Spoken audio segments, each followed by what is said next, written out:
Resmi taýdan Türkmenistanda COVID-19 ýok. Türkmen ýolbaşçylarynyň ýurtda keteliň ýokdugy baradaky beýanatlarynyň fonunda Türkmen medeniýeti daşary ýurtly resmiýetlerin hem Türkmenistanda koronawirusyň ýokdugy barada aýdanlaryny içap etmegini dowam etdirýär. Edil häzirki wagtda ýurdun hastaxanalarynda bolsa COVID-19 alamatlary bolan hastalar köp. Saglyk işgärleri gory kostyumlarynda işleýärler. Agyr pneumoniyanyň ýüze çykan ýeri bolan Aşgabatdaky ýokunç keselleriň öňüne alyş merkeziniň işgärleri ýörüýte gory kostyumlarynda işläp başladylar.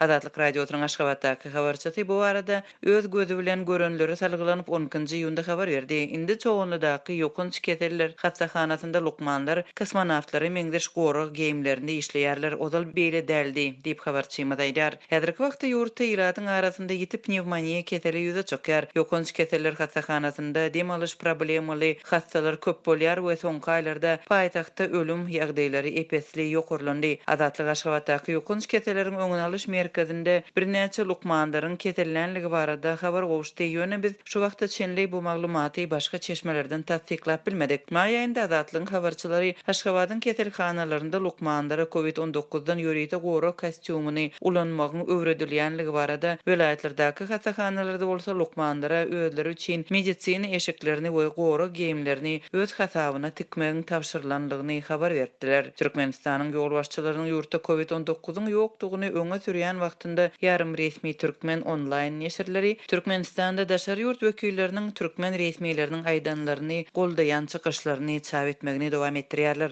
11-nji ýünde Türkmen portal neşri Ortiýetiň Türkmenistandaky ilçisi Aleksandr Blochiniň Türkmenistanda koronawirusyň ýokdugy baradaky beýanatyny çap etdi. Blochin Aşgabatda geçirilen medeniýet ýygnynda opozisiýon habar serýişdeler we şoňa meňzeşler näme diýseler de, näme ýazsalar da resmi sanlary görä Türkmenistanda koronawirus ýok we biz muny gyýdaklaýan alamatlary bilen görýäris diýdi. Bir zat bar bolsa beýle maglumatlary saklamak mümkin bolmazdy. Tekinkada ýa-da Ors wadarynda ol habar beriş serýişdelerinde de has çalt peýda bolardy. Emma ol ýerde de bu maglumatlar ýok diýip Türkmen portal Ortiýet ilçesini çetirlýär. Ortiýetiň Türkmenistandaky ilçisi Aleksandr Blochiniň bu çykyşy 24-nji iýunda Moskwada geçirijek Ýeňiş bayramynyň 75 ýyllygy münasibetli parada türkmen ýolbaşçylarynyň gatnaşjakdygyny tasdiklamagynyň ýygynyň gabat geldi. Ortiýetiň Türkmenistandaky ilçesi global pandemiýanyň fonunda Türkmenistanyň velosiped gününi belläp geçiren sport çärelerine hem işçen gatnaşypdy.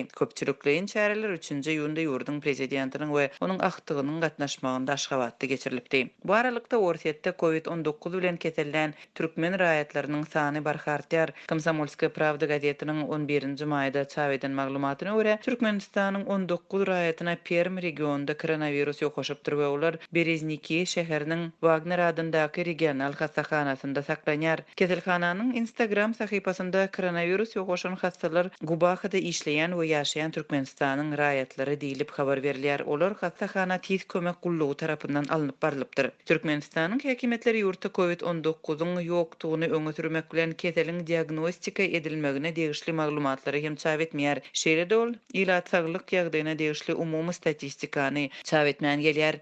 Türkmenistan öz raýatlarynyň daşary ýurtlarda kesellenmegi bilen bagly ýagdaýlar barada hem dümýär.